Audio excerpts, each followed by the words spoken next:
mulai. Nah, ini saya mau cari dulu filenya. Sudah ada. Nah, saya coba share screen. Nanti yang akan melakukan pemaparan tentang tutorial ini ada 2 orang, saya dan Neil Arthur Tambas. Nah, nanti Neil Arthur Tambas akan memberikan penjelasan lebih detail lagi.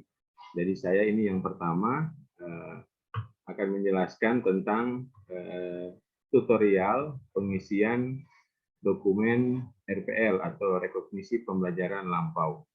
Jadi rekognisi pembelajaran lampau ini adalah merupakan pengisian pengalaman apa yang pernah Bapak-Bapak lakukan dari mulai awal setelah S1.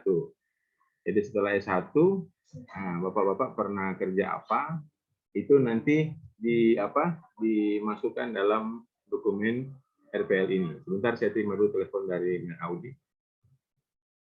Ya, Mir, gimana?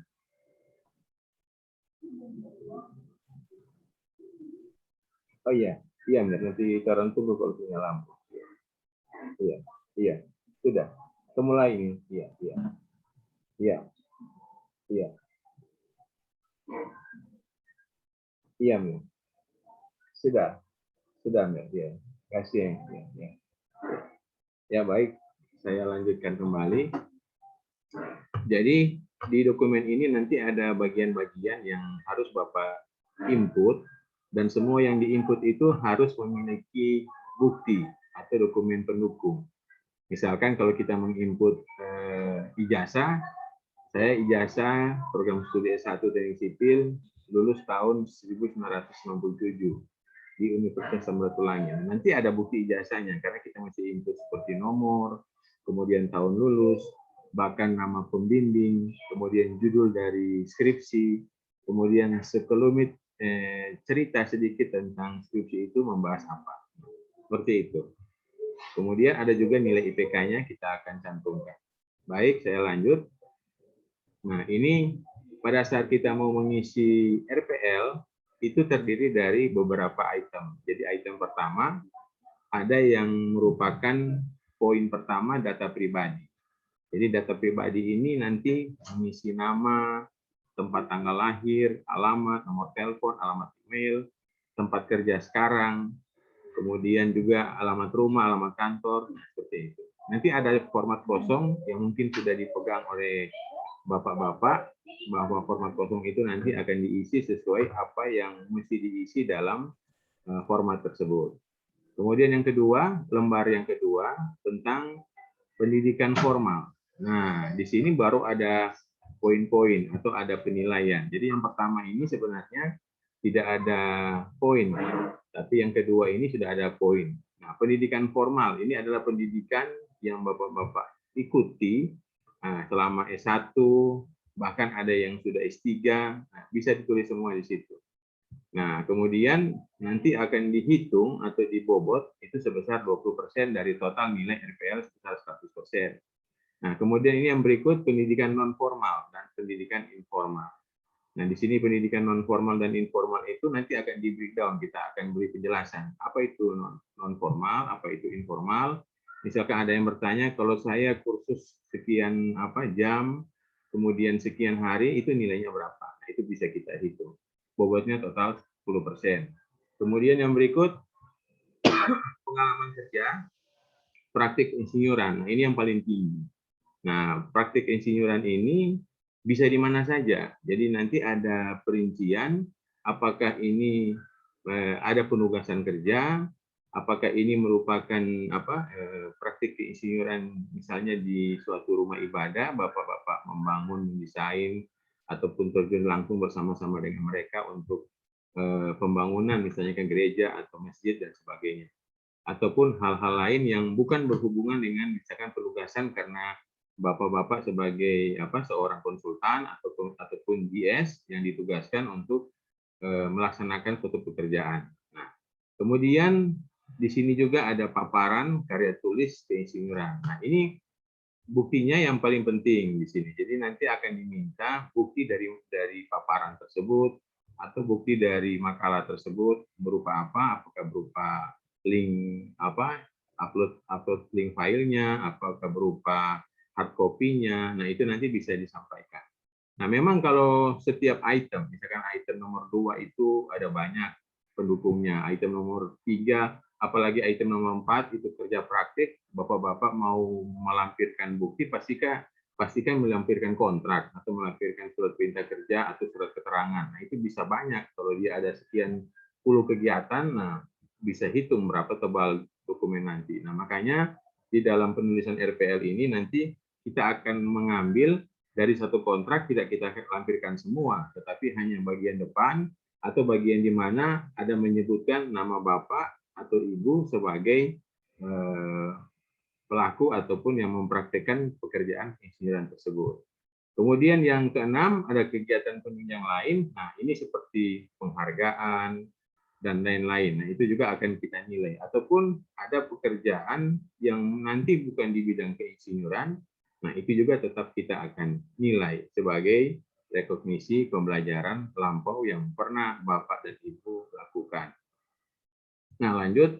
Nah, inilah data pribadi. Jadi data pribadi formatnya seperti yang sudah dibagi oleh Koprodi, Audi. Jadi di sini ada nama lengkap, tanggal lahir, nomor induk mahasiswa. Jadi di SK Rektor sudah ada nomor induk, bisa dipasang di sini. Nomor ijazah, baik S1, S2, S3. Jadi ini kalau kolomnya cuma satu baris, nanti Bapak-bapak bisa enter. Jadi buat kalau dia ada S3, S1 nomornya berapa, S2 nomornya berapa, ijazah S3 nomornya berapa. Kemudian jurusan program studi juga bisa beda-beda. Ada kan kalau sekarang kita seperti kalau dosen harus linear. Jadi program studi misalkan kalau teknik sipil S1, S2-nya juga sipil, tapi sipil tentang misalkan rekayasa transportasi, S3 juga seperti itu. Nah, kalau dia beda-beda tulis semua. Kemudian di sini ada alamat rumah, kota, kode pos. Nah, ini mungkin gampang. Nah, kemudian lembaga, institusi, profesi di mana Bapak bekerja. Jadi ini bukan institusi berupa asosiasi profesi, tapi lembaga di mana Bapak bekerja. Misalkan kalau Reki menjadi dosen di Fakultas Teknik, nah bisa menulis nama lembaga Fakultas Teknik Universitas Samratulangi. Jabatan, misalkan kalau sebagai ketua jurusan, tulis ketua jurusan, atau sebagai ketua KDK, atau sebagai dosen pengajar. Kemudian melengkapi juga dengan pas foto. Nah, ada email kantor, ada email pribadi, ada nomor HP. Kemudian ada nomor rumah, nomor telepon rumah, atau nomor faksimil. Lanjut, nah sekarang pendidikan. Nah, pendidikan ini ada S1, ada S2, ada S3. Nah, perlu Bapak ketahui bahwa S1, S2, S3 punya nilai yang berbeda. Jadi kalau orang dengan pendidikan S3 nilainya beda. Jadi dia nanti akan ada perbedaan penilaian, dan perbedaan penilaian ini berbeda antara pendidikan S1, S2 maupun S3. Dan standar penilaian yang kita gunakan itu berlaku di semua PSPPI atau program studi program profesi insinyur yang ada di seluruh Indonesia. Kemudian pendidikan singkat. Nah, pendidikan singkat ini juga kita harus lampirkan. Bapak Ibu pernah ikut misalkan course yang short time, yang waktu singkat, yang misalkan cuma 1-2 hari ataupun beberapa jam, kita hitung akumulasi jamnya. Atau Bapak Ibu pernah ikut pendidikan yang waktunya panjang, misalkan sampai beberapa minggu, kita hitung juga waktu dan berapa lama pelaksanaan pelatihan tersebut. Nah, di sini harus penting dijelaskan nama pelatihannya apa, tempat pelatihannya di mana, kemudian materinya boleh disampaikan karena di sini ada uraian, bisa mengisi apa yang dipelajari. Kemudian perlu juga dimasukkan di sini nanti setelah pelatihan ada sertifikat. Nah, sertifikat itu bisa dicantumkan bahwa memperoleh sertifikat yang setingkat apa, apakah dia madya atau muda, pemula atau muda, atau madya, atau yang tingkat paling tinggi utama.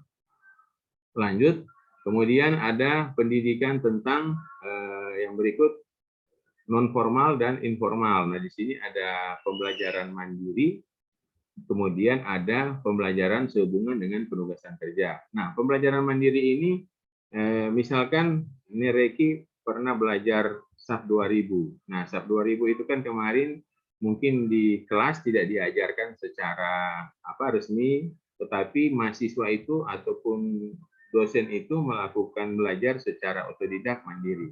Nah, itu boleh belajar dari misalkan dari teman A, dan teman A itu nanti dicantumkan bahwa belajar program ataupun SAP 2000 ini secara mandiri tanpa ada surat kerja dari fakultas atau jurusan, kemudian bisa mahir melaksanakan SAP 2000 tadi. Kemudian bisa digunakan dalam aplikasi beberapa proyek, kemudian juga bisa dipakai dalam mengajar ke mahasiswa. Nah, seperti itu.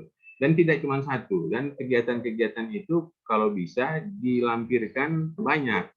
Jadi ada pembelajaran mandiri misalkan tentang SAP 2000, kemudian tentang land development misalnya, atau AutoCAD dan sebagainya. Itu ada bukti yang Bapak-bapak Ibu bisa lampirkan berupa bukti misalkan ada foto kegiatan atau apa yang dipelajari, itu bisa dicantumkan.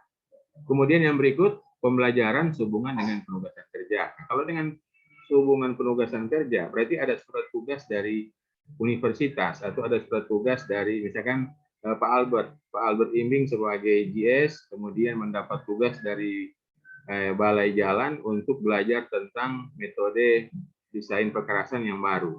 Nah, itu ada surat tugas Pak Albert berangkat ke Jakarta atau kemana, kemudian belajar bersama-sama dengan konsultan seluruh Indonesia, itu bisa dimasukkan ke dalam pembelajaran sehubungan dengan penugasan kerja. Dan itu juga ada menghitung durasinya, berapa lama, materi apa yang diajarkan, nah itu dicantumkan. Nah, kalau bisa jangan cuma satu-satu, tapi harus lebih dari satu, harus banyak, karena nanti akan mempengaruhi jumlah kegiatan, akan mempengaruhi nilai. Dan nilai bobot ini nanti ujungnya terakhir adalah nilai dari IPK dari Bapak dan Ibu. Jadi kalau seandainya kenapa yang mahasiswa A hanya dapat IPK 3,2 misalnya, yang sana bisa 3,8 bahkan cum laude. Nah, tentu berbeda pengalaman, berbeda jumlah kegiatan kerja. Jadi yang satu memang proyeknya banyak, hampir setiap tahun dia kerjakan, ada sekitar sekian proyek, dan itu tidak pernah putus. Nah, itu memiliki bobot yang berbeda dengan orang yang hanya sedikit kegiatan ataupun sedikit pengalaman. Lanjut. Nah, kemudian ini yang berikut adalah pengalaman kerja praktik insinyuran. Ini yang tadi yang sudah saya singgung, bobotnya paling tinggi. Nah, di pengalaman kerja praktik insinyuran ini juga dibedakan menjadi dua. Apakah di institusi formal yang memiliki badan hukum maupun yang non-formal. Misalkan yang non-formal adalah Bapak Ibu membantu orang membangun rumah. Apakah itu dari sisi desain, apakah itu dari sisi menghitung strukturnya, apakah itu dari sisi menghitung RAB. Nah, itu Bapak Ibu tulis semua bahwa pekerjaan saya lakukan ini. Oh, tidak hanya satu rumah, ada beberapa, bahkan ada bikin ruko, tapi semuanya itu tidak ada institusi, artinya secara langsung pemilik ke saya atau ke Bapak Ibu kemudian dikerjakan. Nah, kalau yang memiliki badan hukum berarti resmi seperti pekerjaan. Nah, kalau mengajar, dosen sebagai pengajar itu adalah praktik keinsinyuran karena dia melakukan mengajar di bidang teknik sipil misalnya, mengajarkan tentang struktur misalnya.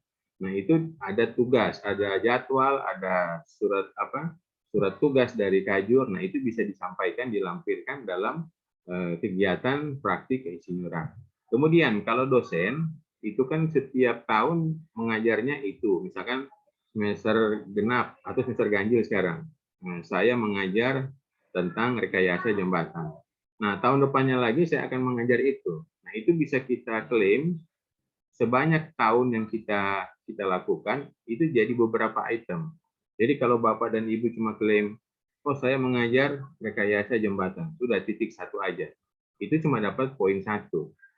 Nah, maksudnya poin yang jumlahnya cuma satu. Yang nilainya nanti kalau dikuantifikasi, itu kita punya range antara 0 sampai 1, dan 0 sampai 1 itu akan mempengaruhi. Kalau jumlahnya cuma sedikit, maka nilainya juga akan menjadi kecil. Jadi kalau nanti diklaim, itu dipecah, di breakdown. Setiap semester, di semester genap tahun sekian, tahun ajaran sekian, saya mengajar itu. Tahun depannya lagi mengajar itu. Jadi bisa di breakdown. Kemudian juga misalkan contoh, kalau Pak Albert Imbing dapat proyek yang multi-year. Nah, di sini tahun pertama dihitung sebagai kegiatan yang pertama, itu mengerjakan tentang apa? Nah, itu mengerjakan misalkan di tahun pertama mengerjakan tentang fondasinya. Begitu tahun kedua kan sudah berbeda pekerjaan. Nah, itu bisa diklaim lagi, dicantumkan. Karena itu mereka di standar insinyur profesional yang diselenggarakan oleh PII, waktu ujian misalkan mau mengikuti wawancara IPM maupun IPU, itu mereka akui. Jadi kalau kita punya proyek multi-year, itu kita tidak hanya klaim satu kali. Nama paketnya satu, berarti cuma dapat satu. Padahal itu kan dilakukan 2 tahun atau 3 tahun. Nah, itu kita bisa klaim setiap tahunnya dengan pekerjaan yang berbeda dari tahun pertama, tahun kedua, maupun tahun ketiga. Kita lanjut. Nah, sekarang paparan dan karya tulis keinsinyuran. Nah, di sini paparan dan karya tulis keinsinyuran itu ada berbagai macam. Jadi yang pertama bisa paparan ataupun presentasi laporan. Nah, ini kalau di konsultan, misalkan konsultan perencanaan, itu kita kan ada bikin desain. Nah, kita bikin desain, kita ada laporan yang kita buat. Kemudian setiap laporan itu kita paparkan. Ada laporan pendahuluan, laporan antara atau interim, kemudian ada laporan akhir. Nah, setiap laporan itu kita bisa klaim kegiatannya, bahwa kita melakukan pemaparan, kemudian kita melakukan membuat suatu tulisan, kemudian tulisan itu diakui sebagai suatu hasil desain.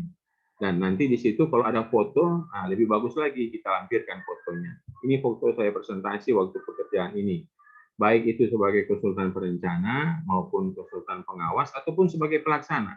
Nah, pelaksana kan begitu pekerjaan itu sudah jalan, setiap periode waktu tertentu selalu ada pengawasan dari balai jalan misalkan kalau itu pekerjaan jalan.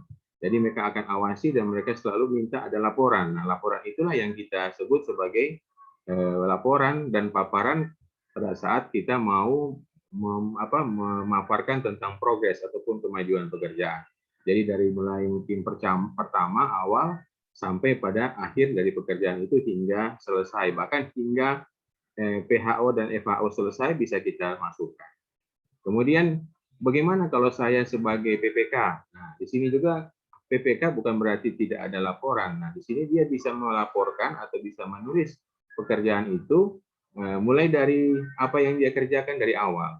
Jadi kalau seorang PPK, bagaimana dia tahu misalkan proyek ini. Nah, proyek itu kan pasti banyak. Nah, ada banyak dia bisa sebutkan, bahkan dia bisa sebut per kontrak. Nah, di kontrak yang saya lakukan di tahun anggaran sekarang ini, misalkan ada sekian, itu dia bisa sebut per bagian.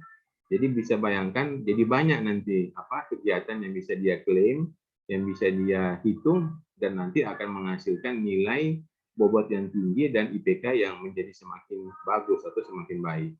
Kemudian berikut, kalau tadi pada pekerjaan-pekerjaan, nah ini paparan pada pertemuan teknis. Nah, pemateri dalam pertemuan profesi keinsinyuran. Nah, Bapak-Bapak pasti pernah atau sekarang mungkin sedang ikut ataupun sedang menjadi anggota suatu organisasi asosiasi profesi. Nah, pada saat misalkan menjadi suatu anggota, misalkan organisasi HPJI, nah Bapak-Bapak pernah ikut pemaparan atau pernah ikut karya ilmiah, yaitu namanya KRTJ, jadi ada konferensi regional teknik jalan, itu dulu sebelum pandemi hampir setiap tahun dilaksanakan, dan itu banyak pemateri yang berhasil lolos, makalahnya diterima dan dipaparkan. Ataupun bukan seperti itu, misalkan ada pertemuan tahunan dari suatu organisasi, misalkan ada pertemuan tentang IAKI, Ikatan Ahli Konstruksi Indonesia, kemudian ada pertemuan diawali dengan pemaparan ataupun seminar tentang apa. Nah, kemudian bapak-bapak atau siapa yang diundang menjadi panelis, menjadi presenter, melakukan pemaparan. Itu juga bisa diklaim. Buktinya apa? Buktinya surat undangan, kemudian bukti foto, kemudian bukti makalah tersebut. Nah, itu bisa disampaikan. Kemudian kalau ada foto-foto spanduknya lebih bagus. Kemudian ada foto bapak-bapak sementara bicara, difoto, dilampirkan, nah itu lebih bagus. Kemudian pertemuan-pertemuan ini memang harus berhubungan dengan keinsinyuran. Jadi kalau ada pertemuan di luar keinsinyuran ya tentu dan dimasukkan ke dalam RPL, tentu nilainya tidak akan baik atau tidak akan dinilai maksimal seperti kalau kita melakukan kegiatan profesi keinsinyuran. Kemudian penulisan makalah untuk pertemuan profesi. Nah, ini juga sama. Kalau ada makalah yang Bapak buat, kemudian itu disampaikan dalam suatu pertemuan profesi keinsinyuran, nah itu bisa kita sampaikan, kita klaim sebagai makalah yang akan kita hitung nanti dalam poin 5 ini, yaitu paparan dan karya tulis. Ini bobotnya 10%.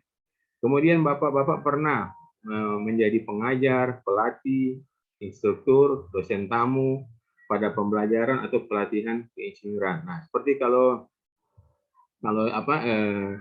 Pak Albert Imbing kan sebagai kontraktor ataupun pelaksana lapangan. Nah, tentu bingung gimana ini, saya nggak pernah mengajar, nggak pernah jadi dosen tamu. Nah, pada saat mungkin Pak Albert mengajar ke staf di bawahnya, misalkan ya, seorang GS kan pasti staf di bawahnya ada quantity, mungkin ada juga staf engineer yang lain. Nah, itu sebelum melakukan pekerjaan di briefing atau dilakukan pelatihan singkat tentang jenis pekerjaan ini. Nah, itu Bapak foto, bikin daftar hadir. Nah, ini bisa dianggap sebagai Bapak melakukan pelatihan ataupun instruktur kepada anggota ataupun tenaga yang tergabung dalam tim untuk pekerjaan ruas jalan ini. Nah, itu paling bagus kalau ada dihadiri juga oleh balai jalan, kemudian difoto, nah itu lebih bagus hasilnya untuk dijadikan sebagai bukti. Kemudian misalkan bukan itu, yang lain, misalkan Bapak-bapak pernah atau Mereki pernah karena sudah mengerti tentang SAP 2000, Mereki pernah melatih secara private, misalkan ada instansi yang memanggil, tolong Mereki ajarin kami tentang SAP 2000 ini untuk orang staff. Itu juga bisa disampaikan sebagai atau bisa diklaim sebagai bukti bahwa mengajar di bidang itu. Nah, kalau dosen memang bidang pengajaran pasti banyak, tidak akan kekurangan. Nah, nanti di praktik keinsinyuran yang mengajar itu bisa dimasukkan. Di sini juga bisa dimasukkan. Nah, perlu saya sampaikan ada satu kegiatan yang bisa masuk di beberapa item, tetapi harus sesuai. Jadi jangan nanti karena kita rasa ini bisa diklaim di sini, di sini, di sini. Nah, begitu kita pasang, kita klaim, nanti penguji ataupun dari dosen yang akan menguji pada saat ujian RPL itu akan melihat, oh ini nggak cocok, kenapa ini dimasukkan ke bidang ini, padahal kan ini harusnya tetap di bidang sana. Nah, itu juga nanti akan dinilai. Jadi tidak semua bisa cocok di satu pekerjaan untuk beberapa bidang, tapi ada yang cuma satu, ada yang bisa dua. Kemudian yang berikut, yang E, karya tulis pada penerbitan berkala. Nah, ini Bapak-bapak harus membuktikan pernah menulis, kemudian terbit di salah satu jurnal atau di salah satu buku teknik. Misalkan kalau di Fakultas Teknik kita punya jurnal karya tulis, yaitu majalah Tekno. Kemudian kalau di S2 Teknik Sipil kita punya media untuk penerbitan jurnal, yaitu media engineering. Nah, di situ Bapak-bapak bisa menulis, kemudian mengirimkan. Nah, waktu itu yang saya pernah membimbing mahasiswa kekurangan dari masalah ini. Jadi dia sudah memang terus terang, saya ini di lapangan nggak pernah tulis, nggak pernah bikin makalah, apalagi mau diterbitkan, bagaimana nanti? Nah, kebetulan dia punya makalah atau begini, dia punya pekerjaan yang bagus sekali dibikin jadi makalah. Kemudian dia tulis jadi makalah, kemudian dia serahkan ke waktu itu yang mengelola majalah Tekno adalah Inci Alfasaraya. Nah, itu ternyata setelah di reviewer bisa terbit. Nah, bisa terbit masuk. Nah, jadi ada satu. Jadi dia tidak kosong di sini. Akhirnya bisa dinilai ada poin. Nah, seperti itu. Jadi Bapak Ibu kan 3 bulan mengisi RPL ini. Jadi kalau mau terbit makalah di suatu jurnal itu memang ada waktu, mungkin bisa 2-3 minggu, kemudian bisa disetujui kalau memang itu sudah sesuai. Tapi kalau memang ada perbaikan, misalkan dari segi reviewer, Meroski ataupun atau Alfa bisa memberikan perbaikan. Ini harus diganti, diperbaiki, kemudian sampai bisa siap terbit. Nah, yang terakhir penulisan buku keinsinyuran. Nah, ini yang memang pasti banyak yang belum bisa menulis, kemudian buku itu dibukukan. Nah, banyak yang menulis seperti ini. Dianggap misalkan begini, seorang konsultan pada saat dia selesai desain jembatan, itu kan ada dokumen RKS atau rencana kerja dan syarat-syarat serta buku spesifikasi. Nah, itu bisa diklaim sebagai buku yang dia terbitkan, yang dia buat tetapi tidak diterbitkan, yang memuat tentang spesifikasi teknis dari pekerjaan tersebut. Nah, harusnya memang harus terbit kan, buku tersebut harus terbit, tetapi ini kan jadi kalangan sendiri. Jadi dia jadikan itu sebagai buku yang dia buat bersama tim, jadi tidak sendiri karena dia sebagai tim leader, dia punya tenaga ahli yang membantu, tetapi yang menandatangani di situ adalah tim leader yang menyatakan bahwa dia telah selesai membuat dokumen tersebut. Kemudian lanjut, kita akan pindah ke kegiatan yang keenam. Kegiatan keenam adalah kita lihat di sini penunjang yang lain. Tadi yang sudah saya sebut ada sebagai tanda jasa. Tapi yang pertama yang akan kita bahas, Bapak dan Ibu pernah diundang sebagai pakar atau narasumber pada bidang keinsinyuran. Nah, kalau sebagai pakar misalkan begini, saya pribadi pernah diundang tetapi lewat institusi. Jadi ada Kejaksaan Negeri Pemohon mengundang kami, kebetulan waktu itu saya, Mir Arthur dengan Mir Syahrul Balamba, lewat surat resmi meminta ke dekan. Nah, dekan kemudian menunjuk kami menjadi saksi ahli. Nah, kami mengkuantifikasi hasil pekerjaan yang dilakukan oleh kontraktor.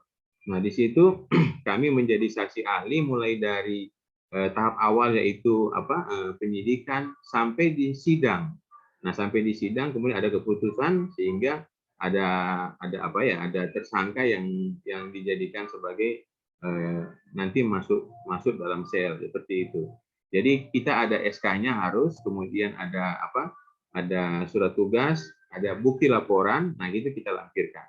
Nah, kalau yang lain misalkan kalau tidak sebagai saksi ahli, Bapak Ibu misalkan pernah diundang sebagai narasumber dalam suatu pekerjaan. Nah, seringkali di kami dosen banyak diundang di suatu kegiatan konsultan. Nah, kita disebut bukan tenaga ahli, tapi kita disebut sebagai narasumber.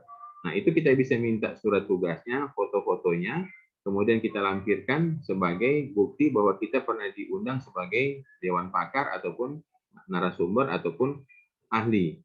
Nah, ada juga dosen yang memiliki SK sebagai pakar dari suatu misalkan di Provinsi Sulawesi Utara seperti Mir Audi, ini kan pernah menjadi pakar tenaga ahli dari Provinsi Sulawesi Utara. Nah, ini ada surat tugasnya. Nah, itu bisa dilampirkan.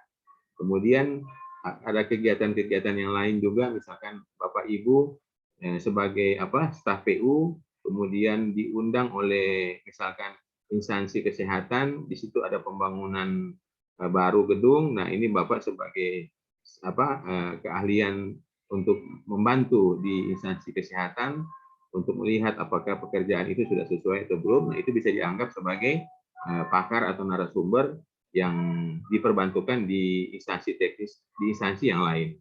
Kemudian berikut, Bapak dan Ibu sebagai pengurus organisasi profesi atau pimpinan lembaga institusi. Nah, ini juga penting. Jadi setelah kita mengisi ini, banyak teman-teman mahasiswa yang lalu kekurangan di ini. Jadi mereka tidak pernah menjadi misalkan pengurus. Apalagi ada yang tidak pernah jadi anggota. Nanti begitu dia mengikuti RPL atau dia mengikuti pendidikan profesi, baru dia mendaftar sebagai anggota PII. Nah, di sini posisi sebagai anggota nilainya lebih kecil. Nah, dibandingkan dia posisi sebagai pengurus. Nah, apalagi kalau dia posisi sebagai pimpinan, nah itu lebih tinggi. Nah, itulah yang dimaksud organisasi profesi itu baiknya diikuti dan Bapak menjadi anggota dan itu ada manfaatnya dalam pengisian RPL ini. Atau Bapak dan Ibu sebagai pimpinan lembaga, misalkan sebagai kadis atau kepala dinas ataupun sebagai PPK, nah itu bisa diklaim sebagai pimpinan lembaga ataupun institusi tertentu. Nah, itu bisa ditulis dalam RPL. Kemudian yang terakhir adalah penerima tanda jasa atau award, tanda penghargaan dan sejenisnya. Nah, kalau di pekerjaan konsultan, kalau itu memang ada penghargaan yang diberikan, Bapak Ibu bisa lampirkan. Ini ada saya dihargai karena menyelesaikan pekerjaan ini dan menurut PU ini yang desain teroptimal, desain terbaik. Ataupun di kontraktor juga begitu. Oh, ini hasil pekerjaannya bagus sehingga kita dapat penghargaan. Nah, kalau kemarin yang saya tahu di Balai Pelaksanaan Jalan Wilayah Provinsi Sulawesi Utara, itu ada Pak Jimmy Atwang, dia dapat penghargaan sebagai PPK terbaik. Nah, seperti itu juga bisa disampaikan. Jadi award atau penghargaan itu dia terima pada saat pas dia lagi mengikuti pendidikan ini. Jadi langsung dicantumkan diisi dalam RPL-nya. Kemudian tanda penghargaan sejenis yang lain kalau di PNS seperti penghargaan untuk masa dinas selama 10 tahun, 20 tahun ataupun 30 tahun ataupun penghargaan yang lain. Bapak-bapak Ibu mengikuti membuat makalah kemudian dipresentasikan seperti insinyur Lucia Levran, dia pernah ikut di KRTJ tahun berapa itu saya lupa, tapi dia menjadi pemakalah terbaik. Kemudian ada award yang diberikan dan ada sertifikat. Nah, itu bisa disampaikan dalam penerima tanda jasa atau award. Kemudian kita lanjut berikut. Nah, apa yang Bapak Ibu tulis dalam dokumen rekognisi pembelajaran lampau, ini nanti kita akan konversi menjadi 6 mata kuliah. Nah, 6 mata kuliah ini yang pertama adalah mata kuliah kode etik dan etika profesi insinyur. Nah, ini nanti akan diambil dari masing-masing item yang Bapak Ibu tulis. Jadi, misalkan kita kan menulis tentang apa. Nah, itu kita akan melihat kode etik itu tentang apa gitu di dalam tulisan RPL tersebut. Kemudian yang kedua, profesionalisme keinsinyuran. Nah, ini SKS-nya 2. Nah, itu juga ada di RPL. Jadi makanya saya selalu menekankan kepada Bapak Ibu harusnya mengisi dokumen ini sebanyak mungkin dengan bukti yang selengkap mungkin. Karena nanti ada kegiatan yang Bapak klaim tapi tidak ada bukti, ya tidak dinilai. Tetapi kalau kegiatan itu ada diklaim dan ada buktinya, nah itu dinilai. Nah, kemudian yang ketiga, keselamatan, kesehatan, keamanan kerja, dan lingkungan. Nah, ini juga penting. Di setiap kegiatan yang Bapak Ibu lakukan, misalkan sebagai PPK ataupun sebagai GS, pastikan sudah menerapkan prinsip dari K3. Nah, di sini harus ada bukti. Bapak Ibu pada saat di lapangan mungkin menggunakan APD, alat pelindung diri, apakah helm, rompi, dan sebagainya. Kemudian kalau di jalan, misalkan ada pengalihan arus, menggunakan rambu-rambu yang sesuai dengan standar K3. Kemudian misalkan kalau di alat berat, sebelum pengoperasian, itu ada penjelasan tentang K3. Nah, lebih baik lagi kalau Bapak Ibu pernah mengikuti pelatihannya. Nah, pelatihan K3, kemudian ada dapat sertifikatnya. Nah, sertifikatnya itulah dijadikan sebagai bukti. Tapi kalau dalam penilaian ini, tidak hanya kita lihat dalam sertifikat, tapi seperti tadi yang sudah saya sampaikan, bukti-bukti bahwa Bapak Ibu melakukan keselamatan, kesehatan, keamanan kerja, dan lingkungan di setiap kegiatan yang Bapak Ibu lakukan. Kemudian yang berikut, yang paling tinggi SKS-nya adalah praktik keinsinyuran. Nah, ini juga sama seperti yang sudah kami jelaskan tadi, bahwa kalau praktik itu memang sedikit, maka bobotnya kecil, maka nilainya juga kecil. Jadi minta tolong ini diisi sebanyak mungkin dan disertai dengan bukti yang sesuai. Apakah itu foto, apakah itu SPK, apa itu surat tugas, apakah itu seperti tadi kalau dia jadi saksi ahli di suatu pengadilan ada surat keterangannya dan sebagainya.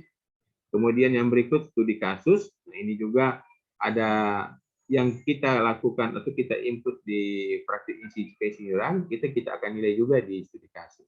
Kemudian yang keenam, seminar, workshop, diskusi. Nah, itu juga ada poin-poinnya yang akan kita nilai. Kemudian setelah kita tahu mata-mata kuliah, nah kita akan mengkonversinya menjadi nilai atau menjadi nilai angka dan huruf. Nah, ini kita lihat nanti kalau poin-poinnya lebih dari 80 dalam perhitungan nilai mata kuliah ke-6 tadi, nah itu akan dapat nilai A. Nah, ini sesuai dengan peraturan rektor Universitas Samratulangi nomor 1 tahun 2019. Dan ini juga nanti kalau ada range-nya antara 76 sampai 79,99 itu mendapat nilai B+ 3,5. Dan di PSPPI mengikuti standar di Pasca, jadi dinyatakan lulus itu setelah bernilai B. Jadi kalau nanti poinnya masih C+, nah itu kita akan perbaiki. Jadi begini, pada saat ujian terakhir itu ternyata ada yang tidak capai. Nah, setelah ujian kita berikan kesempatan, tapi itu waktunya sudah tidak banyak.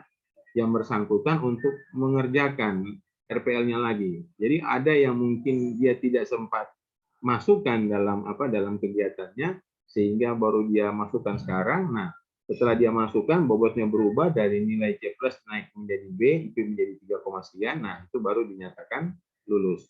Nah, itu ada beberapa mahasiswa memang setelah kami perhatikan, kami sebagai pengajar, memang durasi waktu lulusnya itu belum terlalu lama. Jadi masih sekitar 7-6 tahun dia baru lulus, sehingga pada saat dia mengisi dokumen RPL-nya memang tidak maksimal. Artinya harusnya kalau masih sedikit seperti itu harusnya mengikuti program reguler.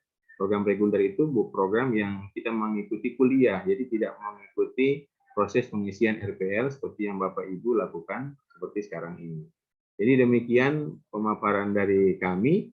Nah, kami buka kesempatan wawancara tanya jawab, tapi sebelum wawancara tanya jawab, mungkin kita akan lanjutkan dulu dengan presentasi dari Mir Arthur.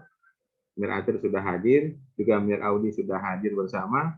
Kami persilakan Mir Audi untuk menjadi moderator dalam pertanyaan-pertanyaan yang nanti akan disampaikan ke saya dan Mir Arthur, tapi sebelumnya Mir Arthur mempresentasikan dulu apa yang akan disampaikan. Silakan Mir Arthur.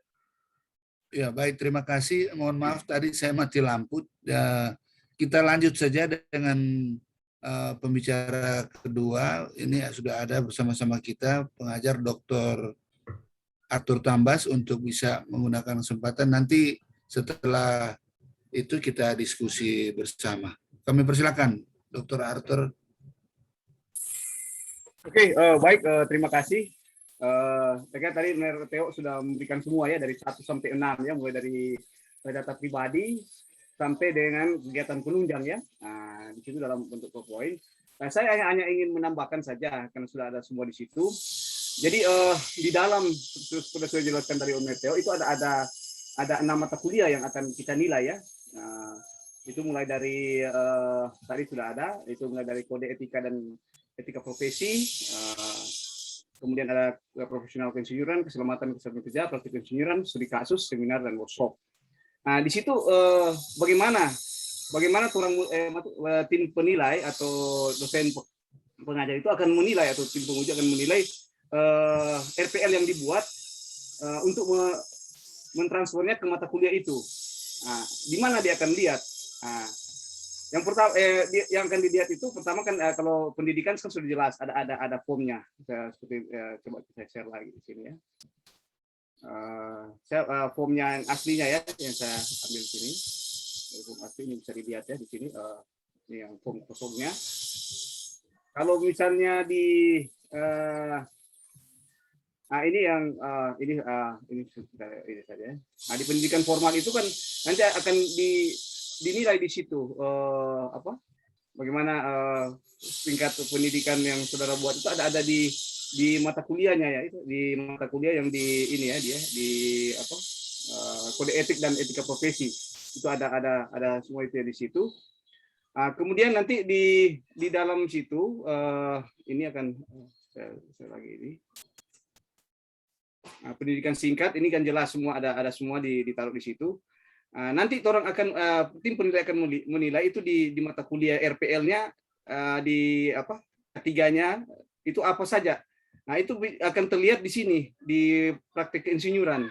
Nah, mana di praktik keinsinyuran ini? Nah, sini ya. Nah, akan dilihat di mana? Nah, akan dilihat di uraian tugas yang diberikan. Walaupun misalnya di mata kuliah studi kasus juga atau di studi kasus itu akan dilihat di sini. Misalnya proyek yang sama, contohnya misalnya proyek jalan ya, contoh proyek jalan. Nah, dia menggunakan di jalan di daerah misalnya kok di Irian sana, itu banyak sekali kan tantangannya. Nah, itu kasusnya apa di situ, kasusnya apa yang di situ dibandingkan dengan yang ada di misalnya di daerah-daerah yang biasa ya, yang tidak tantangannya kecil ya seperti itu. Nah, itu akan masuk di penilaian. Nah, kemudian ada contoh satu saja. Kemudian di etika profesional. Nah, di situ kan saudara misalnya menemukan ada penyimpangan di situ atau ada pekerjaan yang tidak benar di situ. Itu diuraikan di sini. Nah, di dalam proyek itu ada ditemukan ini. Nah, itu akan dinilai di etika profesi. Apa yang saudara lakukan di situ? Apa yang dilakukan, misalnya menegur atau memberikan sanksi. Nah, kalau misalnya tidak ada seperti itu, berarti Anda bermain belakang seperti itu. Itu etika profesinya itu dikasih nilai kecil ya. Berarti Anda tidak jujur, tidak ini ya. Sebagai seorang profesional itu misalnya, kalaupun misalnya ada kemarin yang ada mahasiswa bukan ini yang ada ikut ini, itu dia sampai memenjarakan anak buahnya seperti itu ya. Dia PPK, kemudian dia memenjarakan karena seperti hal-hal seperti itu ya. Nah, jadi dia melaporkan ini ada kejadian, akan dinilai di situ. Oh ini dia profesional sebagai ini dinilai di situ ya. Nah itu akan terbaca di sini di uraian tugas keinsinyuran. Jadi apa yang dilakukan selama misalnya walaupun proyek yang sama bisa jadi kan uraian tugas keinsinyuran bisa beda, termasuk tantangan. Nah, ketiganya akan dinilai di situ. Itu ada menerapkan ketiga di situ. Misalnya apa yang diterapkan di ketiga di situ. Misalnya kalau orang lagi ada ini, misalnya menerapkan alat pelindung. Kalau sekarang itu masker dan lain sebagainya itu harus diterapkan ya seperti itu. Baik kita sebagai pengawas, kita sebagai pelaksana, kemudian sebagai administrasi, misalnya dia di bagian administrasi proyek di PU atau dia sebagai PPK. Nah itu kan di dalam ini dituliskan misalnya di dalam kalau dia bertugas sebagai Pokja dan lagi sebagainya. Itu di dalam penjelasan itu apa yang diberikan di situ. Nah, tulis di situ. Misalnya dia jabatan sebagai Pokja, apa yang dia terangkan di situ. Ada juga ketiganya. Kalau ada ketiganya dia misalnya menjelaskan tentang itu, dimasukkan di situ. Nanti akan dinilai tentang ketiganya. Studi kasus ketiga, berapa lagi ya? Ya seperti itu ya. Jadi kalau misalnya tidak diuraikan di situ, tim penelitian ini di mana dia K3-nya? Di mana dia etika profesinya seperti itu. Jadi contoh tadi itu proyek ini ya. Jadi misalnya kalau ada proyek, orang seharusnya itu mesti bikin pekerjaan tambah kurang atau misalnya ada dia di dalam kontrak misalnya fondasinya harus sedalam ini. Tapi di lapangan itu ada ini misalnya fondasinya sudah bisa direalisasi, sudah dapat tanah keras atau dapat batu atau lain sebagainya, berarti kan akan berkurang. Nah itu ditulis di situ ada pekerjaan tambah kurang, bukan kalau misalnya ditanya sama ini terus apanya, misalnya kalau dibiarkan saja atau di apa, berarti kan itu ada kong kali kong antara ini. Jadi etika profesinya itu dipertanyakan seperti itu ya, kejujuran dan lain sebagainya itu akan dipertanyakan. Dan kalau ditulis di situ akan dinilai di etika profesinya itu seperti itu. Studi kasusnya, karena itu akan dari hasil yang dibuat ini akan ditransfer ke mata kuliah tadi. Kemudian di dalam tadi juga Theo sudah menjelaskan itu yang ada banyak situ ya di 5A6. Ini pengalaman praktis sudah ya. Kalau lupayan di non formal itu yang mungkin sudah saya tidak ikuti tadi yang dari Theo. Ya kalau di formal itu ya seperti yang kalau yang non formal itu orang misalnya mengerjakan rumah pribadi, rumah artinya dia tidak ada suatu ini ya kalau dengan pemerintah ada suatu misalnya ikut tender, ikut apa dan lain sebagainya. Kalau itu kan tidak, misalnya kalau orang mengerjakan atau orang pengabdian di gereja, di masjid dan itu dimasuk di non formal semua itu. Dan itu akan nilai apa yang dikerjakan di situ. Misalnya saudara sampai menghitung rap, sampai menggambar itu saudara buat itu semua. Akan dihitung, dinilai di situ etika profesinya seperti itu. Nah, ini uraian pekerjaan tadi itu mesti dikasih banyak itu. Jadi walaupun misalnya proyeknya sama, orang copy paste misalnya yang dari atas tuh proyek misalnya di tahun ini PPK ini atau mengerjakan proyek ini, tahun ini proyek yang sama juga. Uraian pekerjaan sama, tapi ada beberapa item yang misalnya tidak ada di proyek satu, tapi ada di proyek yang lain. Itu nanti dimasuk di studi kasus seperti itu ya. Kemudian ini yang dari tadi yang 5A6 itu yang karya tulis dan sebagainya. Itu buku-buku keinsinyuran itu kalau ya kalau misalnya tidak ada skripsi juga itu kan bisa kita masuk atau tesis itu bisa itu kan buku yang dibuat.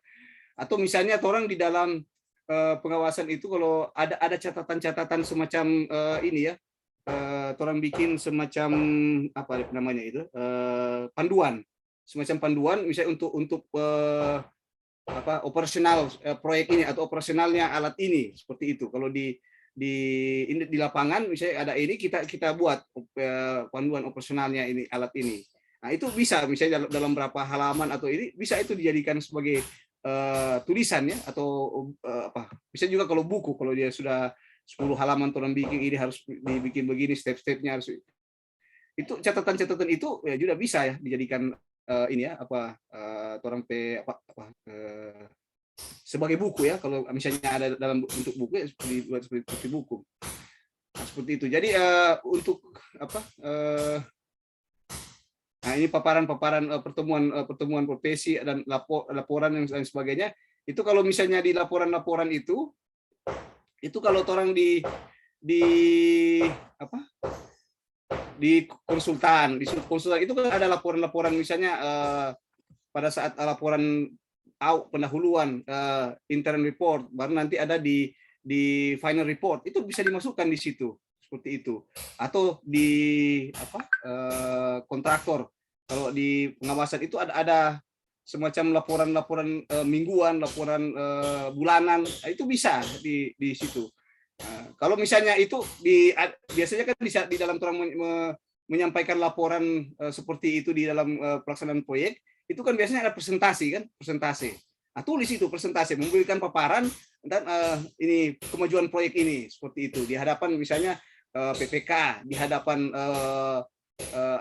pejabat-pejabat atau instansi-instansi yang terkait dengan pelaksanaan pembangunan yang sudah dilaksanakan seperti itu. Itu ditulis semua itu dia masuk dalam laporan paparan dan laporan internal. Jadi setiap kali orang mau bikinkan presentasi seperti itu ada dibuat kalau ada bukti-buktinya berupa foto dan lain sebagainya itu dimasukkan semua itu sebagai bukti ya. Kemudian kedudukan dalam paparan itu Anda sebagai apa? Misalnya saya sebagai kalau direksi lapangan ya, direksi lapangan seperti itu. Atau sebagai tenaga teknik bisa saja seperti itu tenaga teknik yang mempresentasikan itu.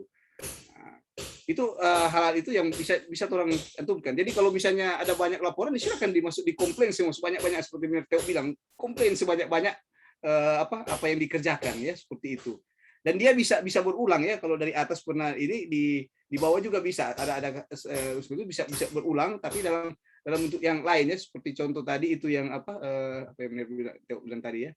Jadi di dalam proyek di atas kan ada proyek nama proyeknya apa yang pernah kerjakan kita bisa masukkan di dalam laporan sini paparan di dalam proyek itu seperti itu ada paparan tiap atau di dalam konsultan itu kalau orang mau bikin PCM itu kan orang memberikan pemaparan di situ. Nah, ditaruh di situ untuk proyek ini survei desain, survei investigasi dan desain atau apa seperti itu, orang taruh semua di dalam paparan ini. Jadi yang orang kerjakan di atas itu bisa orang masukkan di sini di paparan dan laporan ya. Jadi ada ini di bawah seperti itu.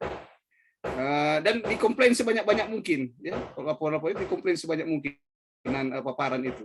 Begitu juga dengan karya-karya tulis yang pernah dibuat kalau bilang kalau dosen kan selalu ada.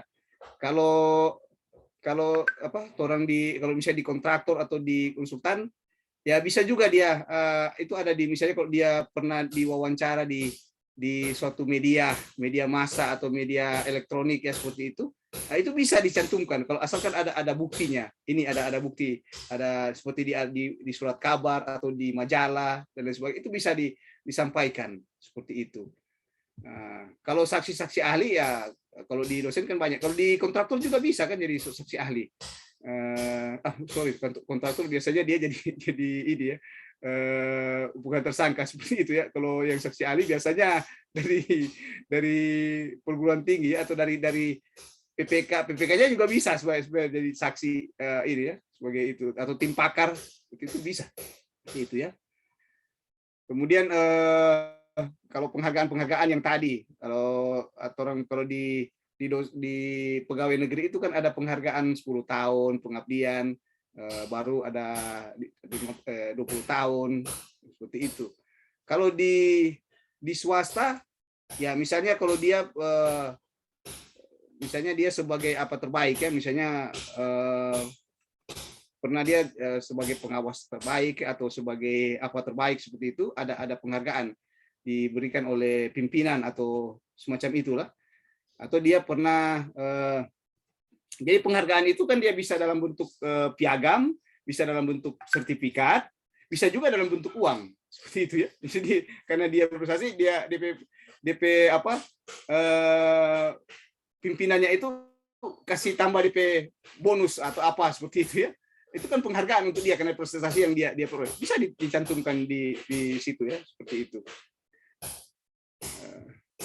Saya kira mungkin itu ya, sudah sampai di penghargaan itu yang pokok itu tuh di uraian pekerjaan itu yang terus mesti perbanyak ya di situ, di uraian apa yang terus kerjakan di dalam proyek itu yang terus mesti urai sehingga akan dinilai di mata kuliah itu dari etika profesi, apa yang terus misalnya kalau ada kasus-kasus apa di situ, misalnya ada terjadi ini, kemudian di dalam pelaksanaan di lapangan menerapkan K3 dan lain sebagainya, itu ditulis di dalam setiap item pekerjaan itu, di uraian pekerjaan itu ditulis semua.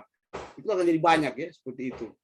Dan walaupun misalnya dia akan berulang, misalnya di proyek yang di atas sama itu dia kita copy paste, saya copy di atas, kita paste di bawah. Nah, seperti itu. Jadi kan dia sama pekerjaannya gitu. Nah, kalaupun misalnya ada tambahan-tambahan lain seperti yang kita bilang tadi, kalau dia dikerjakan di proyek yang sama rupa contoh saja karena jalan itu kan bisa beda. Jadi untuk ruas jalan dari kilometer sekian sampai kilometer sekian, walaupun jalan yang sama, itu bisa hambatannya bisa beda ya. Misalnya di hambatan di situ ada yang harus di cut and fill dan lain sebagainya, itu ditulis di situ. Walaupun dia pekerjaan yang sama di dalam satu kontrak yang sama ya, tapi di dalam pekerjaan itu dia ada beda ya, seperti itu. Di kilometer sekian sampai kilometer sekian ada pekerjaan apa yang beda dengan di kilometer sekian. Seperti itu. Mungkin itu tambahan dari saya. Terima kasih, Nek Rodi. Baik, terima kasih. Jadi Bapak-Bapak sekalian, sebelum nanti kita masuk ke forum diskusi, saya mau sampaikan di sini bahwa jalur RPL ini, Bapak-Bapak itu studinya tidak ada tatap muka, tidak ada perkuliahan. Jadi RPL ini, rekognisi pembelajaran lampau, sifatnya itu adalah portofolio. Jadi Bapak-Bapak sekalian, ya kebetulan tidak ada Ibu ini, mengklaim ya portofolio Bapak-Bapak sendiri, mulai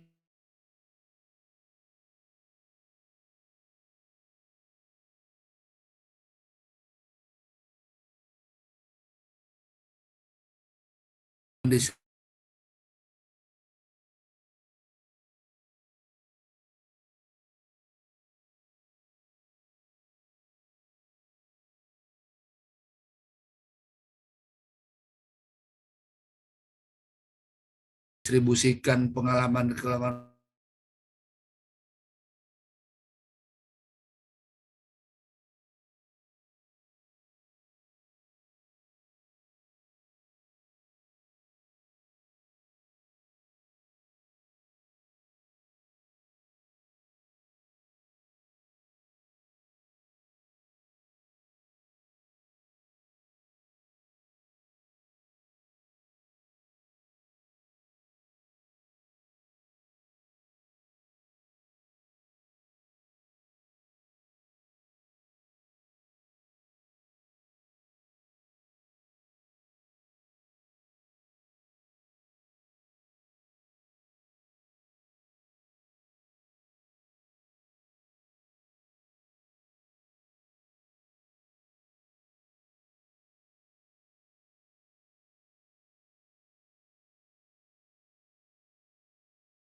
santai saja lah, enggak usah pakai. Karena saya juga harus persiapkan. Oh ya, sebelum itu nanti ada beberapa dari Bapak-Bapak sekalian juga yang saya sudah mintakan untuk nanti mewakili mahasiswa aktif untuk nanti program profesi